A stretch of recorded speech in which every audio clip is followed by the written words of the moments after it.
Hoy, tara na!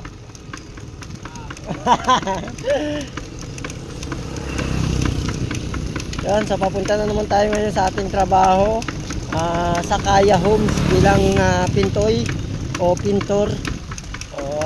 So rarakit na naman po si vlogger, hindi po pwedeng huminto kasi meron tayong estudyante. Kailangan talaga natin rumakit. At hindi lang rin po yun kasi dito ko rin kinukuha yung allowance natin sa pagbablog. Doon sa ating mga props at sa lahat po ginagastos namin doon sa pagbablog ng aking anak. So doon po yun namin kinukuha kapag meron ako racket. Kaya kung napapansin nyo, si vlogger hindi humihinto sa racket, tuloy-tuloy lang.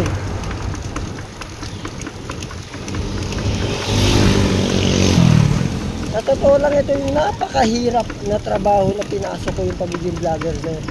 Kasi bukod sa kukutyain ka ng tao, kasama na dyan yung parang pinagtatawanan ka, isama mo na rin dyan yung parang basta parang ang baba mo, baba ng tingin sa'yo, mga ganun-ganun.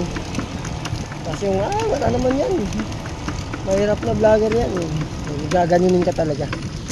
Ako sobra-sobra, araw-araw yata nakakaranas ako ng ganyan. So siyempre hindi natin kailangan huminto. Ano yan kasama sa pagsubok yan. Tuloy lang mga guys, lalo na sa mga vlogger na kagaya ko. Huwag kayong mahihinto.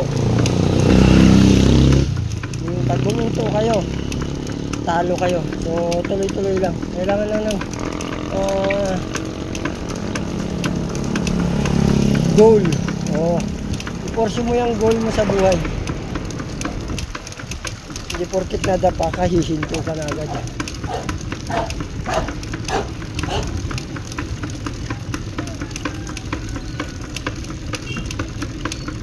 Diba? Hindi porkit na ano yun, parang nilait ka na ng tao, hinto ka na agad. Wag, tuloy mo lang yan Brad, sa pangarap mo. Go, go, go.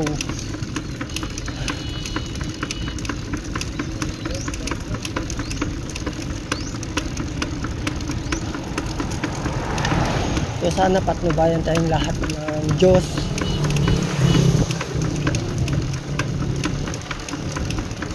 Sa ating mga ginagawa sa araw-araw yan. So siya sana ang manguna at gumawa ng tama. Kapagod mag-bisikleta.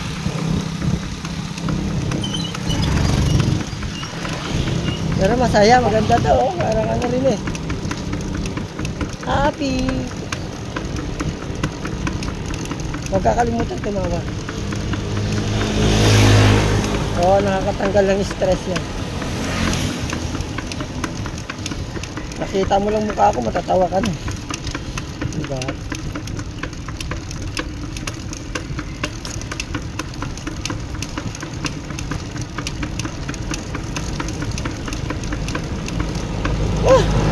Nakakapagod po talaga.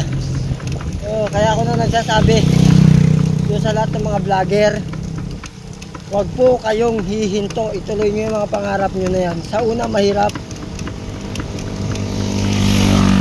hindi po talaga basta-basta, napakahirap kumita, kailangan talagang matitindi yung vlog na gagawin mo, yung papatok. So mahirap talaga. So kaya natin yan guys, laban lang. Kung nakaya ng iba, kaya rin natin. Go, go, go.